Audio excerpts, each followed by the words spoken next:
Nós trouxemos aqui em primeira mão a informação de que Umuarama estará recebendo 3 famílias de refugiados da Venezuela, de venezuelanos, né, que chegam ao Brasil pela fronteira com Pacaraima, em Roraima, e que vêm buscar no Brasil novas oportunidades, visto que situação bastante complicada lá na Venezuela, inclusive com um sofrimento muito grande de centenas de milhares de famílias que têm saído do país por conta de todo o problema político e social existente lá.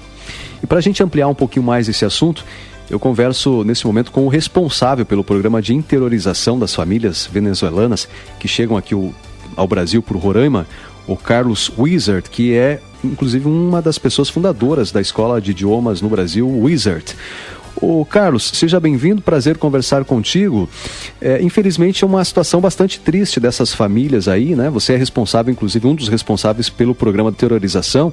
Eu gostaria de saber como é que esse programa funciona, como é que é esse primeiro contato com as famílias aí, para que elas sejam selecionadas e depois elas sejam inseridas ou realocadas aqui no país, principalmente aqui no estado do Paraná, onde já existem boas experiências. Veja, Rodrigo, essa é uma situação bastante difícil de nós tratarmos, porque atualmente cerca de 4 milhões de pessoas já deixaram a Venezuela, vieram para vários países da América Latina, Colômbia, Equador, Chile, Argentina, e o Brasil tem fronteira direto com a Venezuela, então muitos já entraram no Brasil. E eu, juntamente com minha esposa Vânia Martins, ano passado fomos designados pela Igreja de Jesus Cristo, dos Santos dos Últimos Dias, para coordenar esse trabalho de acolhimento em Roraima.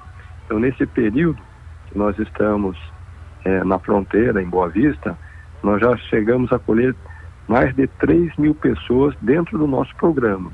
Existem outros programas de acolhimento, no entanto, o que nós estamos liderando, coordenando, acolheu 3 mil pessoas, e muitos deles para o norte do Paraná. Qual é o primeiro contato com essas famílias, Carlos? Como é que elas chegam até vocês aí? Então, elas vêm de diversos estados da Venezuela e chegam a Pacaraima. Pacaraima é a cidade fronteiriça. E ali tem uma unidade do Exército que acolhe o imigrante para preparar a documentação dele.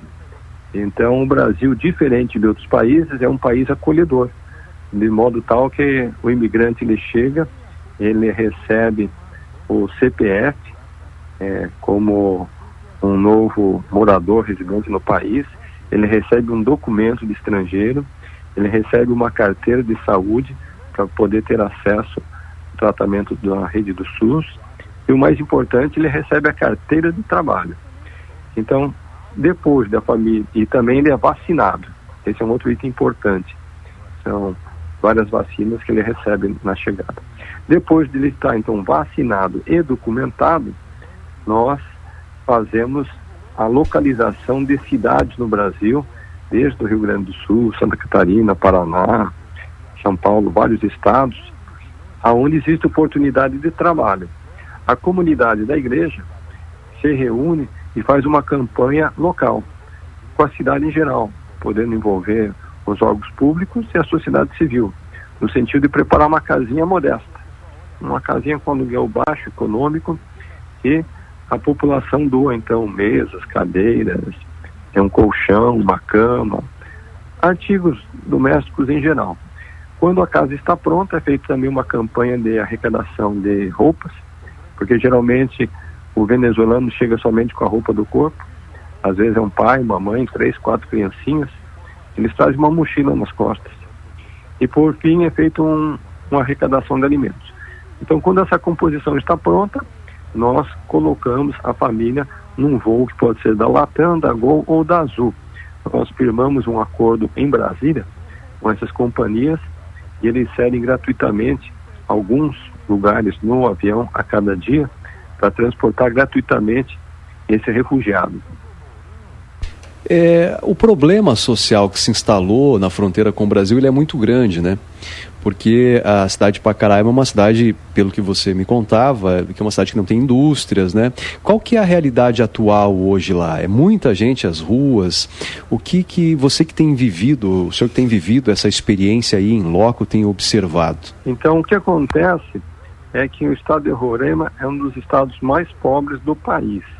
E, para você ter uma ideia, Rodrigo Melo, aqui nós não temos indústria, nós não temos grandes empresas, 80% da população do estado são funcionários públicos, trabalham para a prefeitura ou para o governo federal, governo estadual, ou seja, o estrangeiro não tem acesso a essas vagas de trabalho.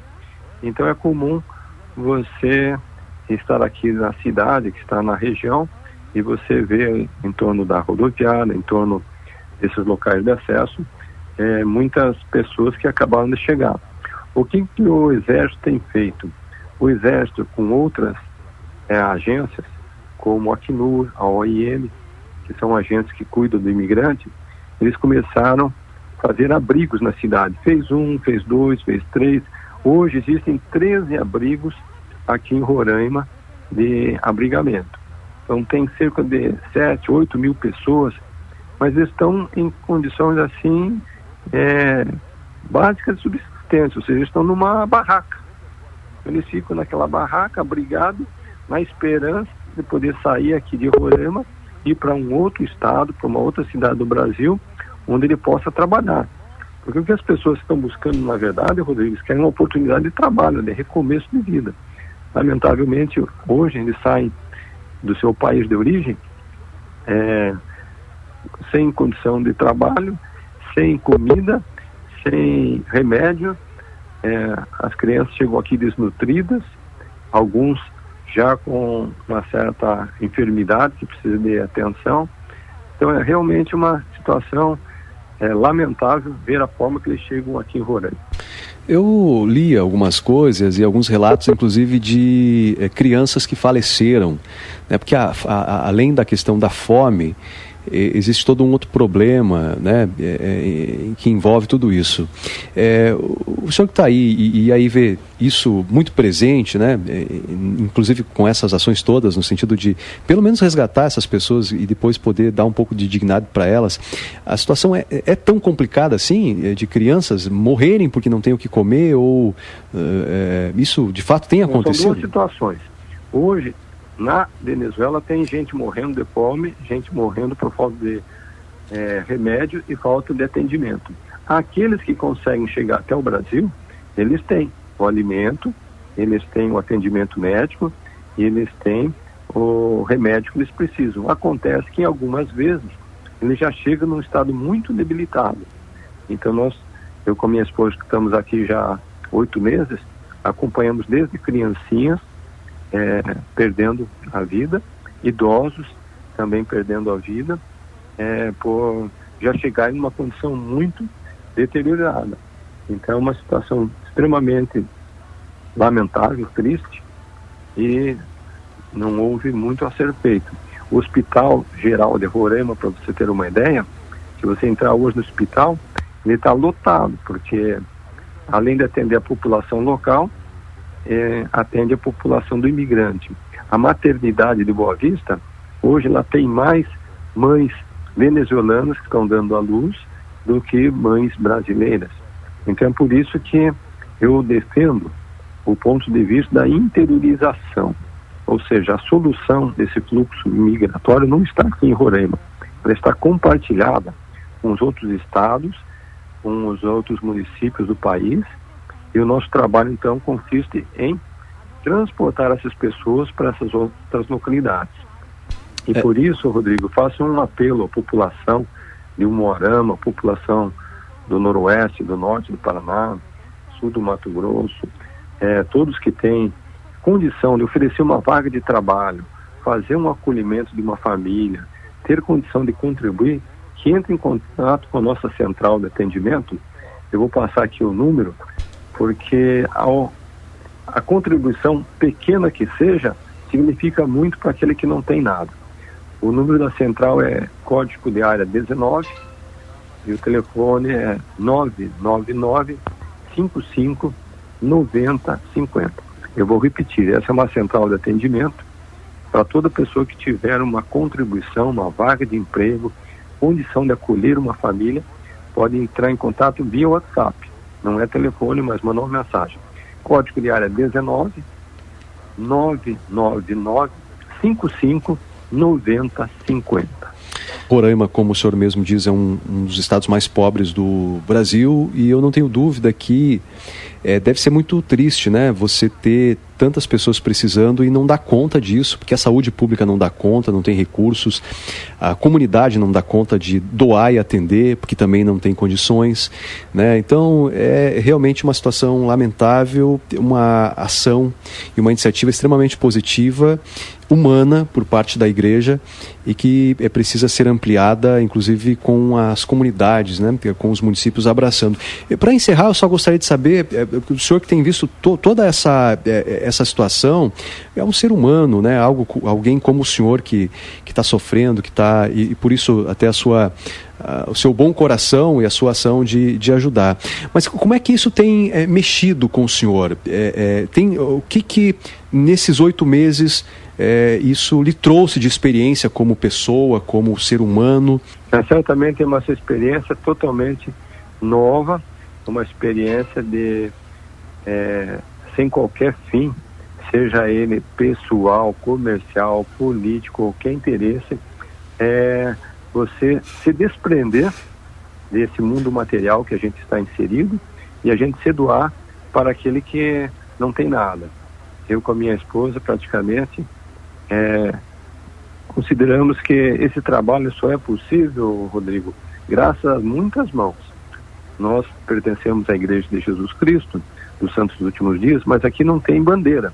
Aqui tem católicos, tem adventistas, batistas, espíritas, Igreja Universal. Todos estão unidos para uma única causa. Eu gosto de uma passagem da Bíblia que diz o seguinte: quem falou foi Jesus Cristo. Eu estava com fome e me deste de comer. Estava com sede e me deste de beber. Estava nu e vestiste-me. Estava preso e foste me visitar. Estava estrangeiro e me acolheste. E daí os discípulos perguntaram: mas Senhor, quando que nós estivemos com fome, com sede, nu, preso, estrangeiro? E a resposta realmente é marcante. Foi a seguinte: quando fizestes a um desses meus pequeninos irmãos, a mim o fizestes. Então a gente nota que essa é uma obra não dos homens, mas é uma obra de Deus, de acolhimento dessas pessoas que estão num estado de fragilidade extrema. Realmente é um trabalho de muito desprendimento, de muita entrega e muita doação. Conversei com o Carlos Wizard, né, que é empresário, um dos fundadores da escola de idiomas Wizard, que está lá há 8 meses em Roraima e que tem passado por essa experiência de acolher essas famílias, né? Passado primeiro pela experiência de estar lá vivenciando o que tem acontecido naquele país vizinho, né? Depois ali acolhendo as pessoas que chegam a Roraima e que vêm, como ele mesmo relatava aí, de uma forma, chegam muito abatidas, né, no Brasil, muitas com problemas de saúde, muitas com fome, só com a roupa do corpo. Roraima é um estado pobre, sem indústrias. A cidade de Pacaraima, assim como Boa Vista, são 2 cidades também pobres, que já têm os seus problemas sociais, e com a situação dos venezuelanos isso ficou um pouco pior, porque não tem atendimento na saúde. Você ouvia o relato aí do Carlos de que grande parte das mães que estão hoje nas maternidades lá são mães venezuelanas. Então você imagina o tamanho do problema social das pessoas sofrendo. Você vai dizer: Rodrigo, mas é lá em Roraima. São pessoas como nós, são seres humanos. Nós não podemos em nenhum momento pensar de que o sofrimento de alguém que nos é parecido conosco, que nos é a nossa afeição, é natural. Porque a partir do momento em que isso não te sensibiliza, não me sensibiliza, ou não sensibiliza você, nós perdemos a capacidade que nos torna humanos, que é a capacidade de nos compadecermos pelas pessoas, pelos nossos semelhantes que também sofrem, poderíamos ser nós.